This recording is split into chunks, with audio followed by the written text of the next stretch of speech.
This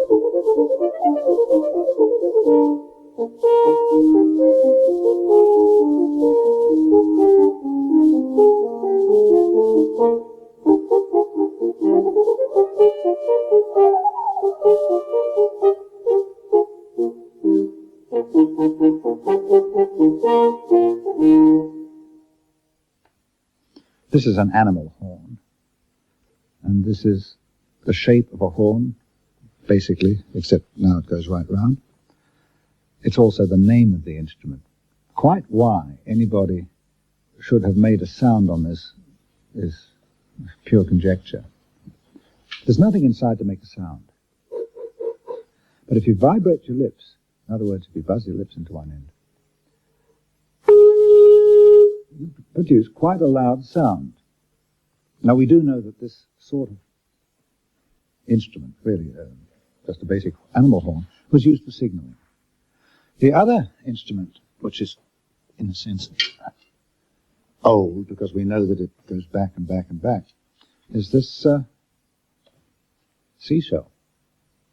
Again, why anybody would have wanted to make a sound out of, or worked out how to, is guesswork.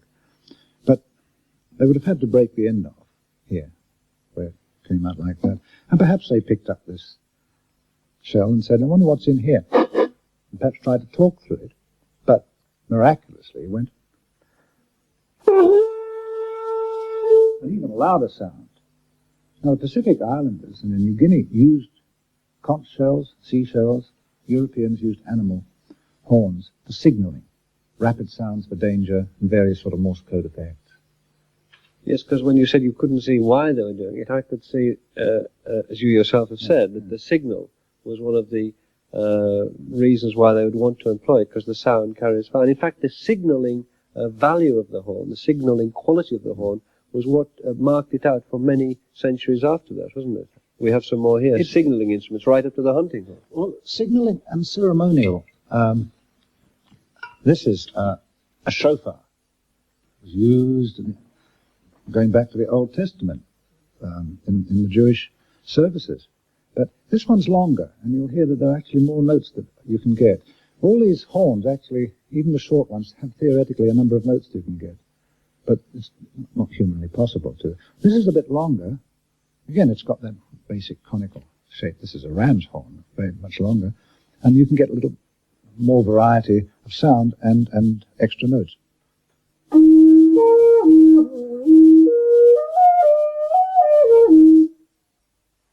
Length is clearly the distinguishing factor of the Swiss Alp horn.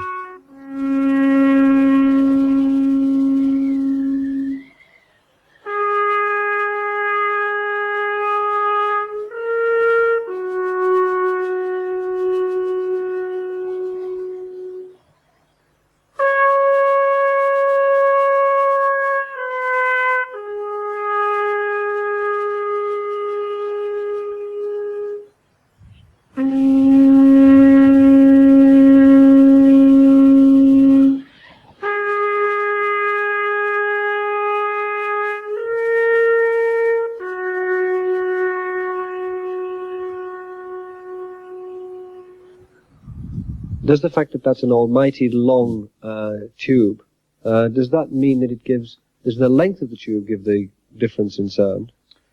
No. What it does is to provide you with a lot of notes. Because what we're playing, what we call a harmonic series, and these exist theoretically on every tube. But on a very short tube, you can perhaps get one, sometimes two sounds. I've got some short ones there that might actually explain it a bit. This one here is certainly the shortest. That's an English hunting horn. And I can't play a tune on this. I can get one sound. There are other notes, but they're so high up that they're beyond my physical capabilities. How do you actually get a sound out of it? Do you spit in it, or just blow in it, or what's the activity that goes on between your mouth and the end of that and that mouthpiece? That's the difference. I mean, there's nothing in there, but you go, and you get... And the musical development took place basically on the hunting field, didn't it? Yes. they've made instruments longer and longer. And this is really the culmination of the art of building signal instruments, a French hunting horn. In this case, you'll notice it's also got some rather beautiful decoration inside the bell. They were meant to look good as well as to be efficient. But this shape actually works very well because they play them like this.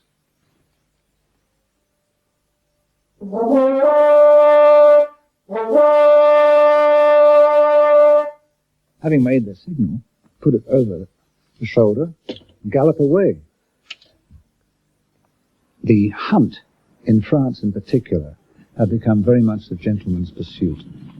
And anyone who was anybody had horn players to play quite complicated hunting horn calls.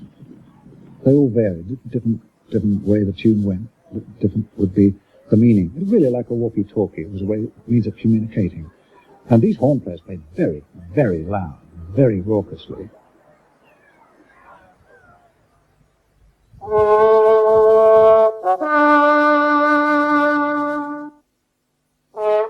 Little by little, it was tamed from this very, very raucous instrument into a very beautiful musical instrument. And so, by the time we come to the 18th century, people like Telemann in particular were writing pretty good music for the horn, not only within the orchestra, but as a solo instrument.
Certainly this Telemann concerto hasn't got really a hunting flavour to it at all.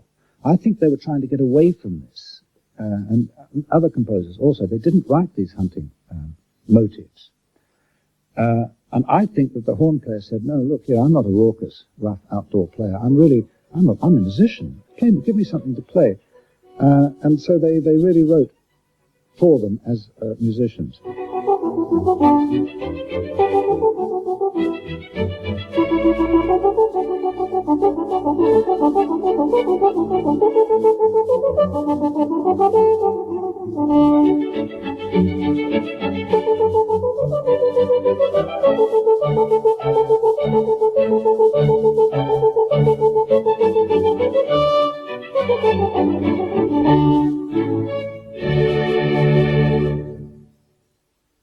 Telemann wrote for the hunting horn, but the instrument's range was very restricted. There were problems, illustrated again by this simple horn, which is pitched in the key of D. You can only get these certain notes, what we call the harmonic series.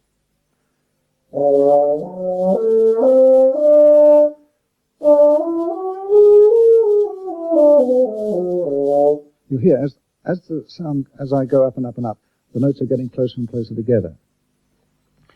You can't get any other notes. For instance, between here and here, I can try as much as I will, and I won't get anything. I'll keep on slipping onto one or other sound.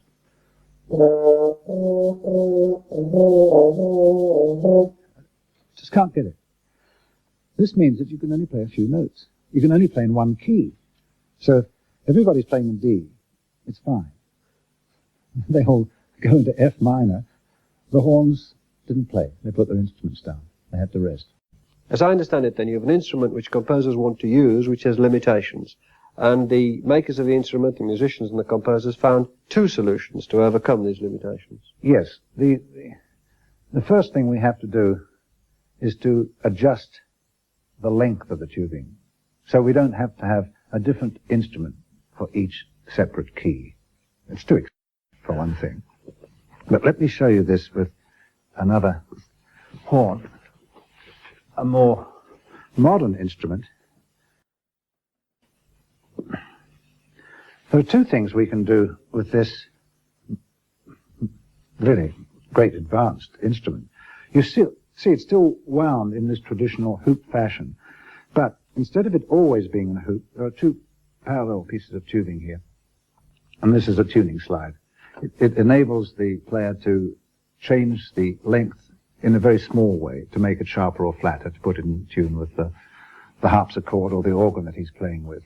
It works like a trombone slide, except this one is very tight fit, and it doesn't move as smoothly as a trombone slide. But the other thing is to be able to take great chunks of tubing off. This is a removable crook.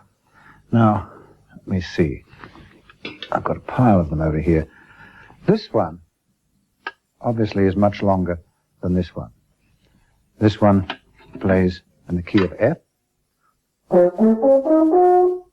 That same series of notes, if I put the shorter crook in, is a fourth higher.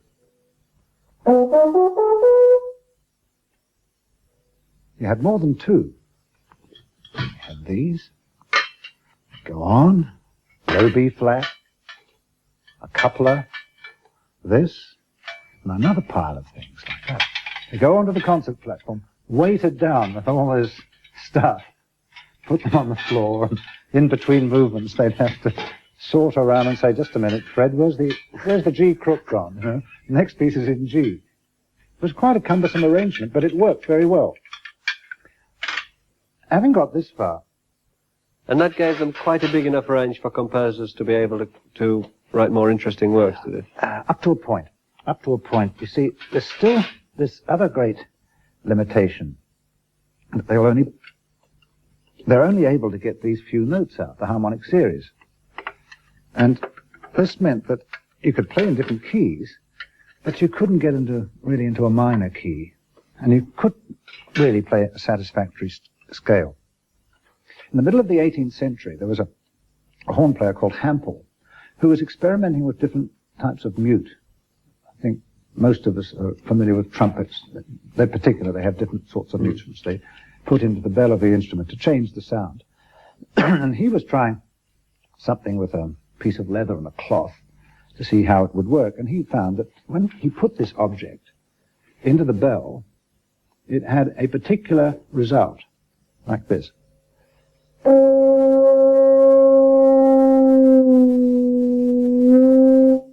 Interesting. So he played another tone.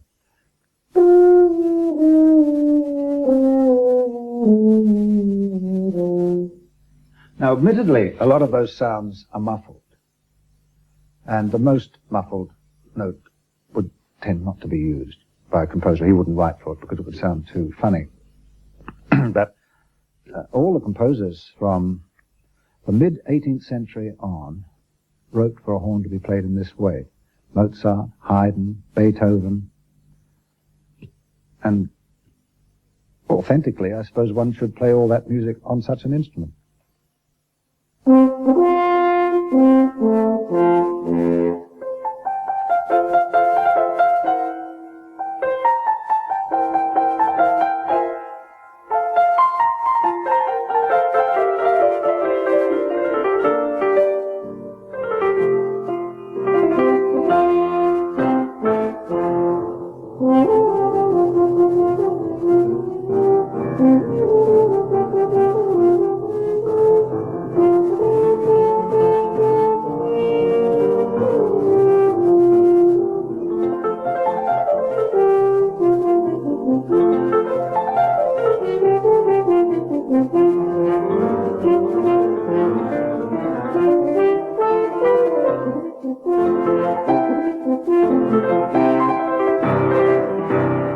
How difficult do you find it to play on the original instrument?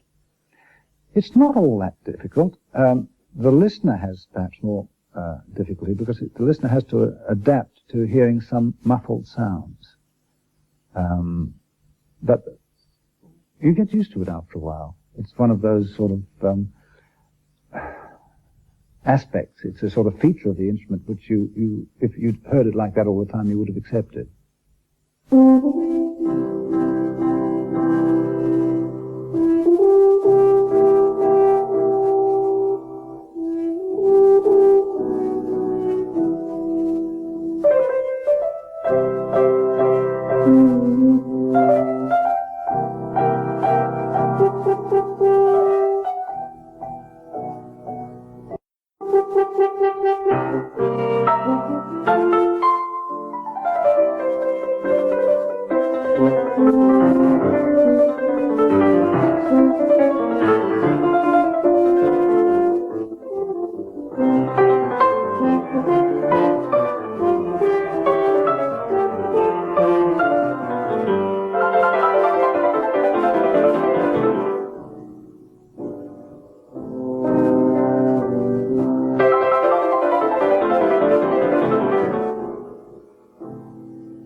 The horn, up to that point, was limited to the very high register, which meant only very strong players could play. What happened with this hand horn technique was that it brought the playing range much, much lower, so that more normal people could play. Oh, you might say, well, why don't you just build a longer horn so that all the available harmonics which are close together are brought down within the human range? That's all very well, but the instrument becomes very cumbersome. Doesn't actually work very well. There's a sort of optimum length of tubing that works very well. And this hand horn technique blossomed, and that's when we had this golden age of horn writing. It was Beethoven's great contemporary Mozart who wrote the most important works for the hand horn.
You couldn't play it on a horn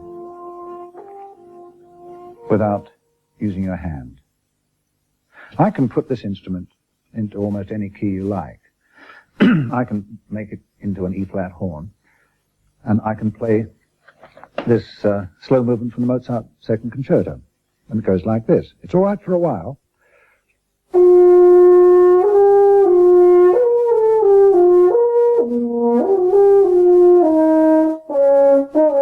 can't get that note. But I can if I go like this.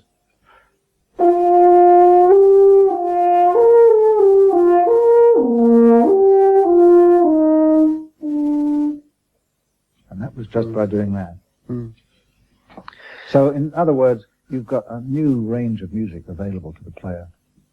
There was a great, like an epidemic of wonderful virtuosos who came from Bohemia. Not only were they taming this harsh outdoor instrument, they were making music, chromatic music. How did they do it? It was just a length of tubing. It must have been one wonderful time.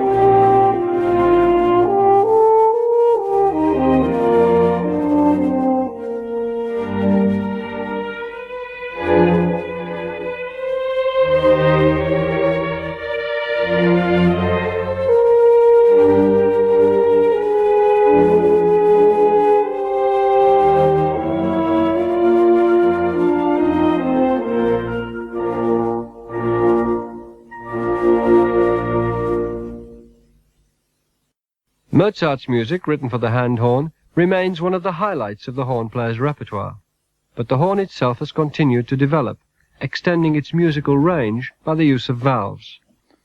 What we have here are 3 keys operated with the fingers and 1 operated with the thumb. That's all.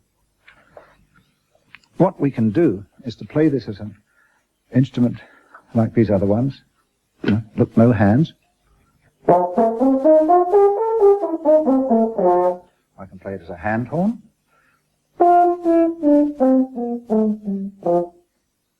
I still have the same problems until I start using these. What I'm doing is to divert the tubing, in this case by pressing this button. This is like a little junction box, like a little tap, and the air goes down here, comes back and goes on its way. If I press this one down, it's down this smaller loop. That adds on a semitone, a half tone. This is double the length, a full tone. Listen. I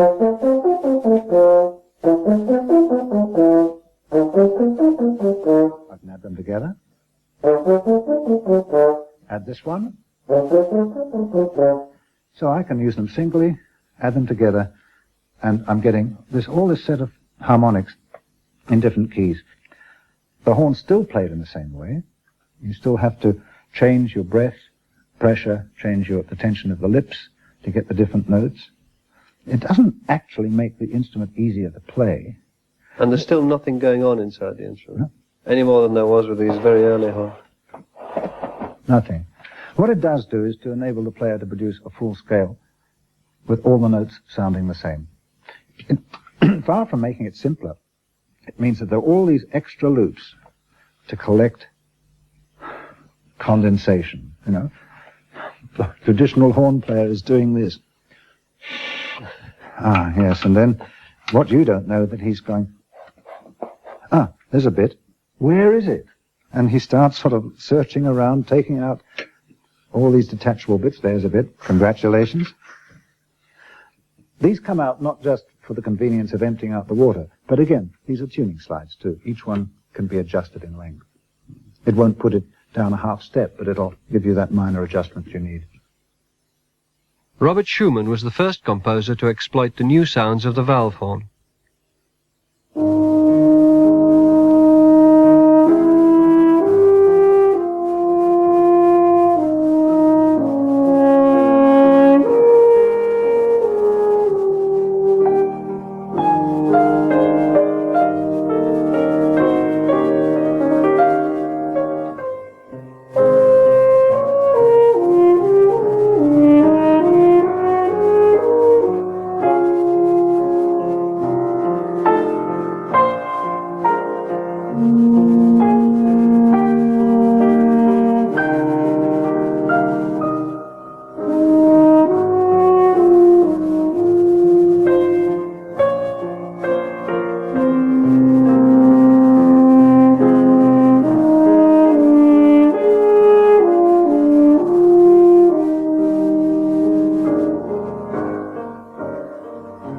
What was there in that adagio that couldn't have been played on the old hand horn?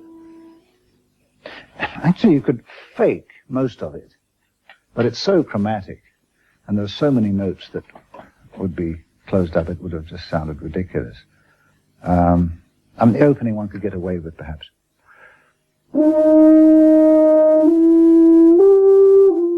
Like that, with one note.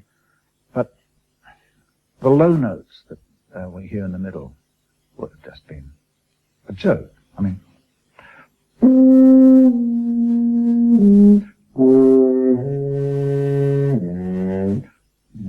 and then try to get this next one. No, it's just impractical.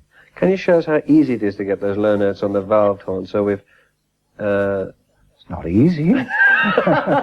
How comparatively easy it is for a skilled player to get these low notes.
The valve horn, patented in 1818, completes the story of the development of the horn, and Barry Tuckwell performs the music of every period on it. His most recent project has been to record every piece Mozart wrote for the solo horn, including some rare sketches of incomplete works. In studying the original manuscripts, Barry Tuckwell has become fascinated with the performer for whom Mozart wrote, Ignaz Leutgeb, nicknamed the Donkey throughout these manuscripts. We know more, I think, about him as a performer because of the music that was written for him, rather than what was written about him as a man. He's something of a mystery. We know he was a very, very good friend of Mozart's, and he was pestering him for concertos, and we were very, very lucky that Mozart wrote 4. Well, he actually wrote more, but there are 4 that survive for Mr. Leutgeb. The fact that he was a very good friend also meant that in Mozart's own way, he had lots of jokes with him, because we now have been told officially that Mozart actually was playing tricks on people a great deal of the time.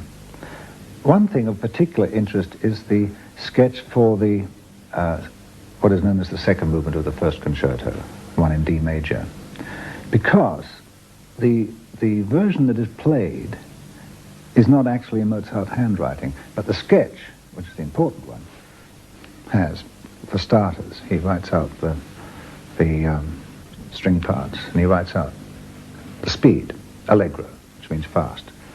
On the solo line, he writes adagio, which means slow. Is that a joke for himself or for Leutgeb? I don't know. Then it goes on, and the orchestra plays 8 bars, short introduction. And he writes on the top, "Over to you, Mr. Donkey." And so it goes on. In fact, Mozart wrote a running commentary, guiding Leutgeb all the way through the piece.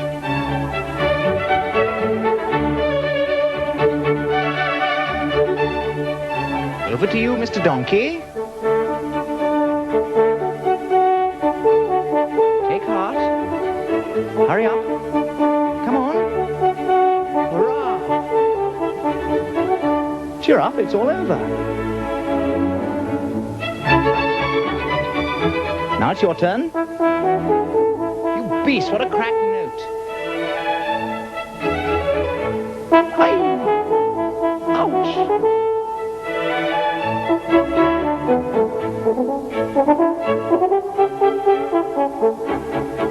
Well done, you little man. Ah,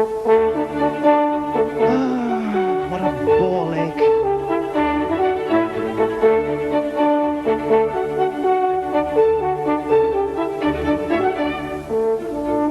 Good God, what speed.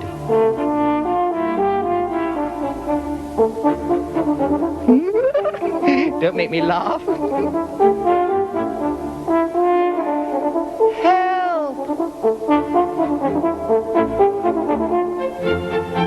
Breathe in, breathe in.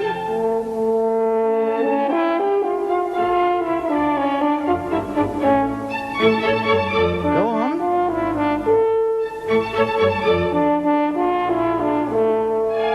Go on, go on. Now that's going better. Oh, don't they ever stop? Stupid pigs.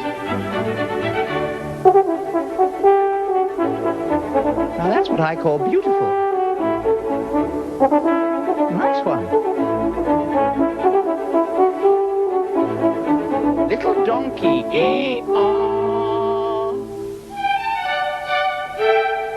Breathe in. Oh, can't you play anything in tune, you silly old prick?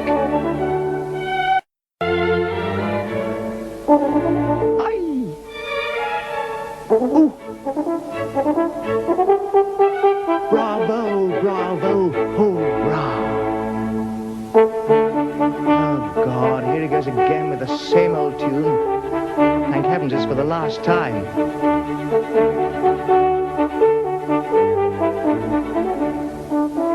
Oh, stop it, please. Damn it, what skill! Bravo! Oh, now he's bleating like a sheep. Not finished yet. Thank heavens. Enough, enough, enough. I think sometimes Mozart's laughing at himself. I'm not sure that he ever thought that this would be a way to perform the work, but it's certainly very funny reading to look at the music and see these comments. And the way the words are placed is most relevant to the music that is being played. Do those fragments also suggest that perhaps that the rest of the pieces are lost, that there have been things lost? We've got fragments not of something begun, as it were, but of something completed, but we have only fragments left. Well, it's certainly known on other instruments, for instance, that he wrote bassoon concertos that are lost. Oh, there's a great deal of music that probably we'll never see. It's been burnt, lost, destroyed. But the E major fragment that you just referred to would have been, everybody has said this, the greatest concerto that he ever wrote. We don't know when he wrote it, we don't know why he wrote it, and we certainly don't know why he left it off. It starts off, goes beautifully, horn plays, the orchestra stops, 8 bars later the horn just stops, and that's all we have. It's a very tantalizing piece of music.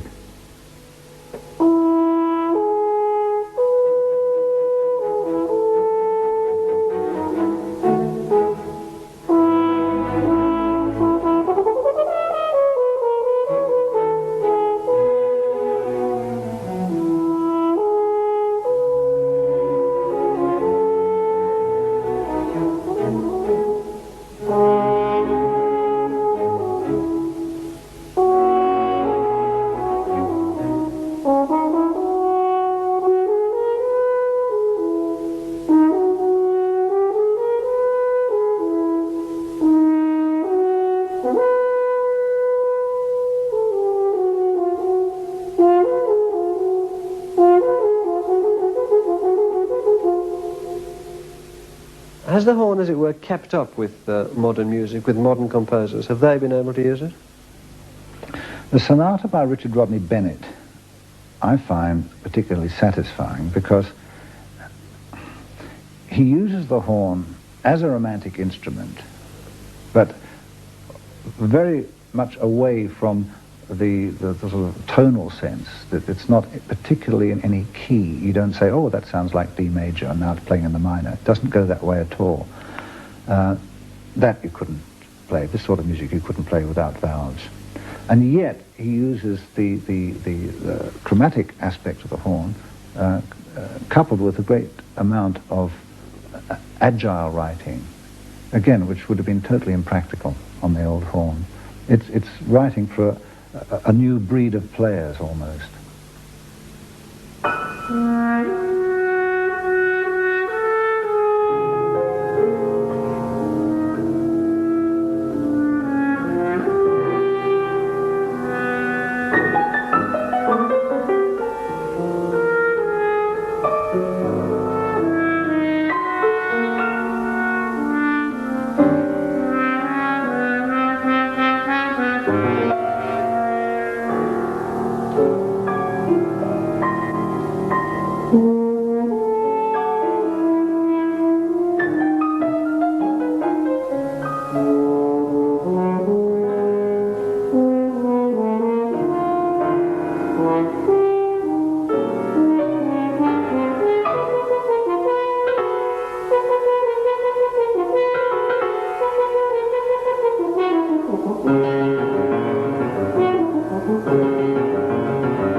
What do you think of Benjamin Britten's writing for the horn?